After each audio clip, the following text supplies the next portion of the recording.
Hey everybody, thank you guys so much for watching.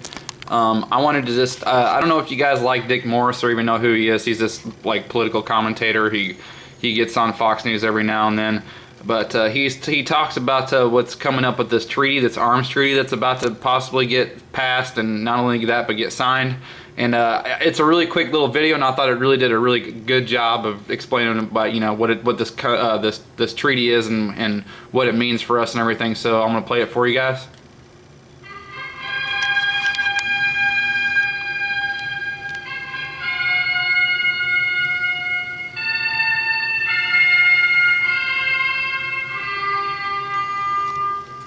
Hillary's trying to pull a fast one on gun control.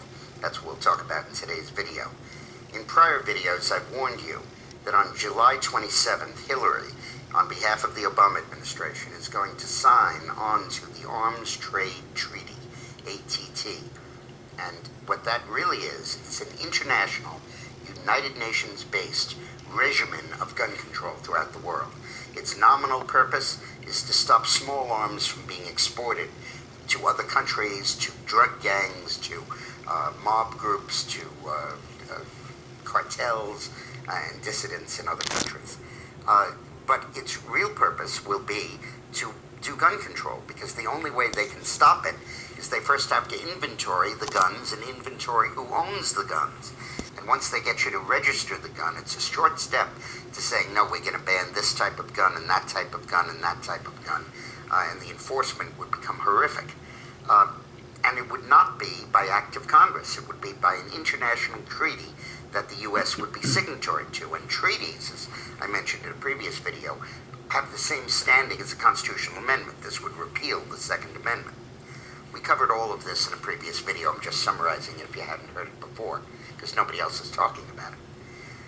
So I was wondering, won't Congress defeat this treaty?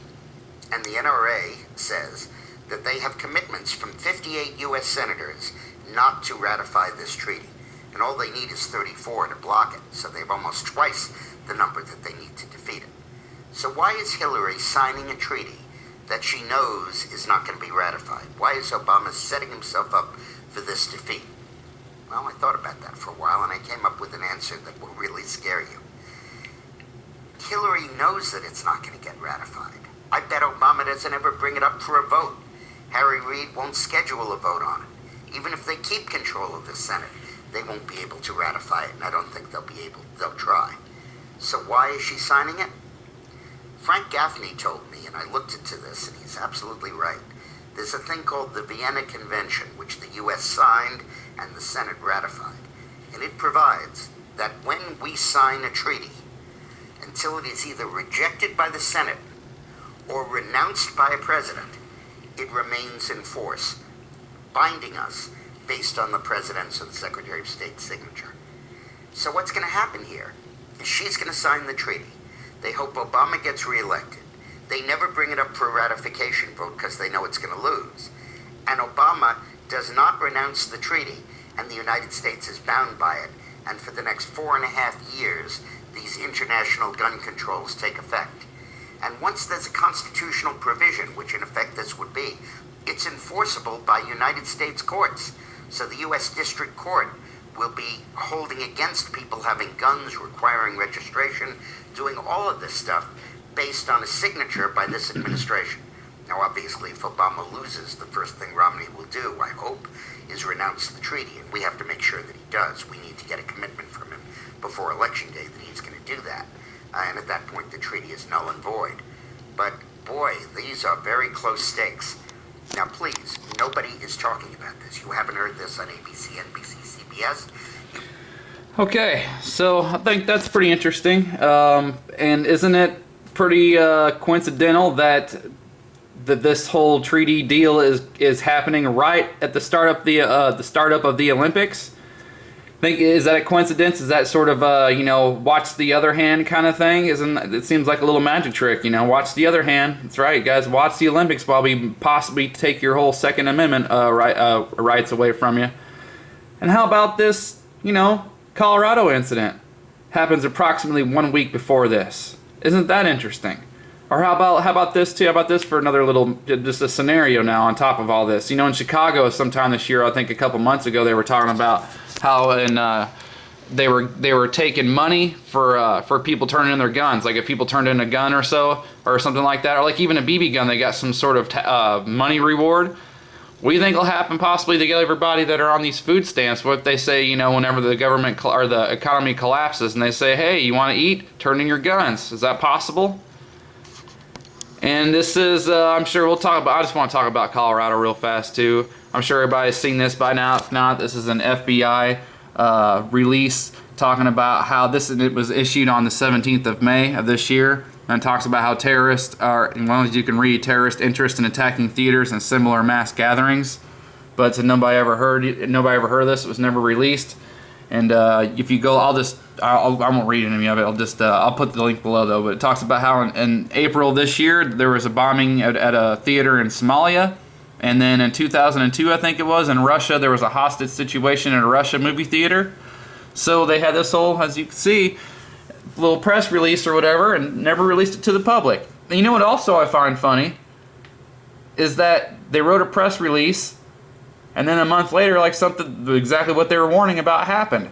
Didn't that happen 2 times already this year already? Wasn't there that big huge earthquake in Oaxaca, Mexico, that day they were going to have a drill for an earthquake? They passed out little pamphlets, little news releases, and then it happened.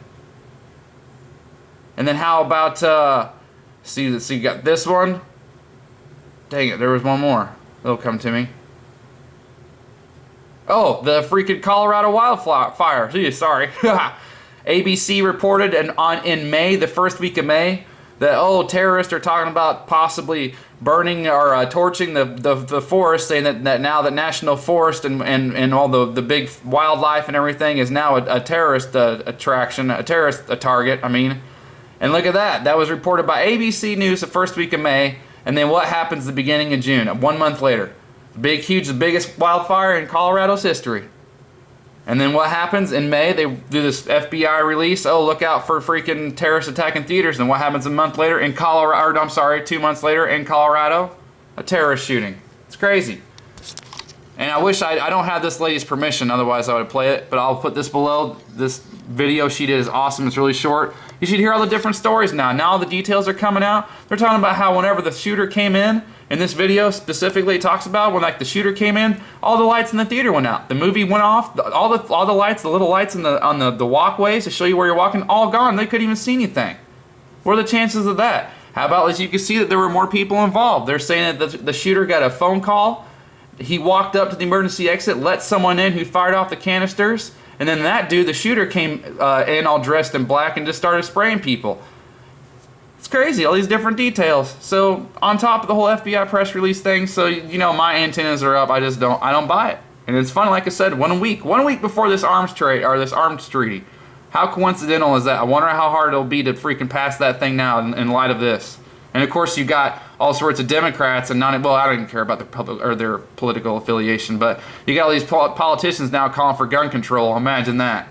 Gosh. So anyway, I'll put all this stuff below so you guys can see it for yourself, because this video is awesome and I wish I had a permission. I would just play it on my channel, but I don't. So I'll put this below so you guys can see it, but it's really interesting. You should check it out. So thank you guys so much for watching. Sorry about the whole can't reply to comments thing still. I apologize, but like I said, send me a personal message if you want to talk. So appreciate you guys' time. Thank you again so much for your support, and have a good rest of your weekend. Bye.